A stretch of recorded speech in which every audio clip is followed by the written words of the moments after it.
Hello, good evening. So, Nana is here. So, medyo matagal-tagal na hindi ako nakapag-sharing dito sa apat na sulok ng aming kwarto. So, sabi ko parang sa sobrang busy ko, eh, lumilipas ang araw na wala akong mga sharing. So, ngayon, start of the week, Monday, ano ang maisi-share ng nanay?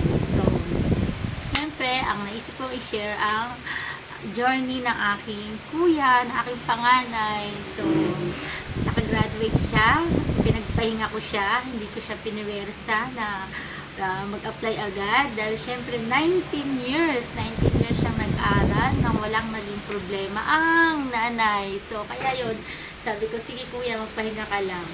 Pero, tatanong-tanong pa rin ako, actually, hab ko, ano ngayon ang plano mo nung pagka-graduate? So, sabi niya, professional tambay. Professional tambay daw muna siya. So, ibig sabihin, siguro pahinga nga. Siyempre, full support naman ng nanay. Kung gusto nyo magpahinga, sige, bahala ka. So, now, I'm happy to share with you guys na nag-start na siyang mag-submit. Actually, kanina lang daw siya nag-submit. Siyempre, online ang submission niya ng kanyang curriculum vitae. Siguro yung mga online na sinagutan. And now, tomorrow na ang kanyang first ever interview and exam. So, syempre, happy, excited much ang nanay. Kasi syempre, sabi ko parang kailan lang. Parang minsan pag-iisip ko, parang kailan lang siya nag-start mag-aral. Ngayon, o diba guys, napakabilis ng paglipas ng panahon. Sabi ko nga, kuya, hindi na uniform ng school na susunod mo, office attire na, o diba? So, excited talaga ang nanay. So, syempre, tanong niya kung ano mga kailangan niyang dalhin kasi wala pa yung mga diploma, DOR, dahil syempre, pinaprocess pa sa school. So, sabi ko, magdalhin mo lang yung CV mo, magdala ka ng kahit yung certificate of candidacy mo, na talagang graduate ka as proof lang, in case lang nahanapin. Ballpen, basta ganun mga simple na kailangan dalhin. Tapos, sinasabi ko rin sa kanya kung ano yung mga kailangan sagutin, mga possible questions, ganun-ganon. Tapos, syempre, bago ako umuwi, dumaan muna ako sa church, guys. Syempre, pinag-pray ko ang magiging journey ng kuya sa kanyang first ever application. So, pinag-pray ko siya na, Lord, please give kuya wisdom and knowledge and strength na ano man ang mangyari na sana lagi siyang guided ni Lord.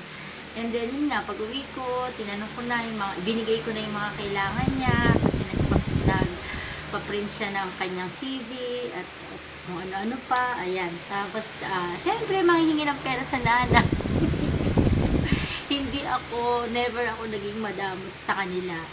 Pag may problema sila, kailangan nila ng pera, hanggat kaya ko, binibigay ko talaga sa kanila. So, alam nila yon, kaya sila open na open talaga sa akin. At ang mga anak ko, hindi sila ganun kagastos, napakatipid nila talaga.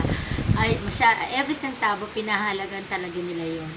So, ngayon, syempre, yun ang bibigay ng nanay. Tapos, yun nga, sabi ko, hinanda ko na, sabi ko, eto suot mo, ang gusto niya isuot is polo. So, sabi ko, kuya, mas maganda, mas presentable kung mag-long sleeve ka. Hindi raw siya marunong magtiklop. So, syempre, nanay na rin ang nagtiklop. Tiniklop ko na para maging 3/4, para hindi naman sobrang long sleeve.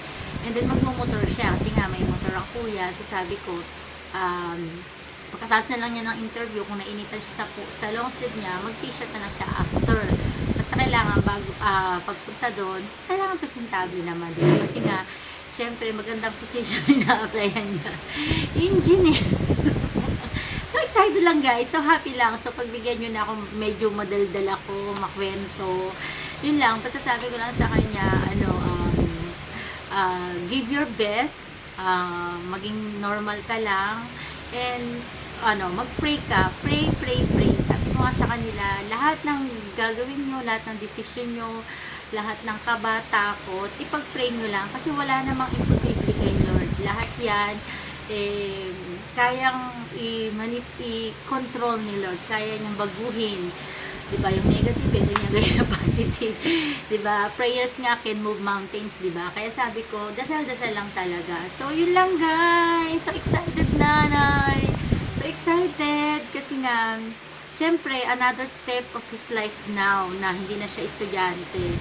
And I'm really sure, I'm pretty sure na magiging responsabling empleyado ang kuya dahil nakita ko kung paano siya naging responsabling estudyante, responsabling anak. Ganon, guys. So happy and always praying kay God na lagi niyang protektahan ang mga junakis ko. So, ang kuya sa panibagong yugto ng kanyang buhay, ganoon din naman ang baby kasi college na siya. Minsan nahirapan din si Karil sa kanyang course. Pinagdadasal ko, sabi ko nga, kung yan talaga ang gusto mo, talaga marami ka pang haharaping mahirap. Pero yun nga, kayanin mo, kayanin. Lahat tayo may kanya-kanyang hirap na pinagdadaanan. Ganyan. Basta ang nanay, lagi lang nakasuporta sa kanila. So yun lang po guys, ang sharing ng nanay ngayong Monday evening. So excited. So excited. Pero sabi ko kay kuya, ano naman ang maging ano man ang maging resulta. Kung halimbawa hindi ka matanggap, apply lang. Ako nga sa office ang tagal-tagal ko na nag-a-apply, di ba? For promotion wala pa rin. Pero sige lang, okay lang 'yon. Baka merong plano si Lord na much better, di ba? Kaya wag lang mainip, ganon. Kaya sabi ko kay kuya, hindi lang isang applyan mo, basta mag-submit ka lang ng mag-submit. Ako nga, kumapal na yung application ko, kakasubmit pero hindi ako nawawala ng pag-asa. That's life. Kailangan lang lagi nating lagi lang positive at huwag mawala ng pag-asa. Kasi malay natin, merong niluluto si Lord na mas magandang plano sa hindi mo inaakala, ganon, na mangyayari sa buhay mo. That's all guys. A blessed Monday evening to all of you guys. Wala pong halong negative or itong aking mga pag-share.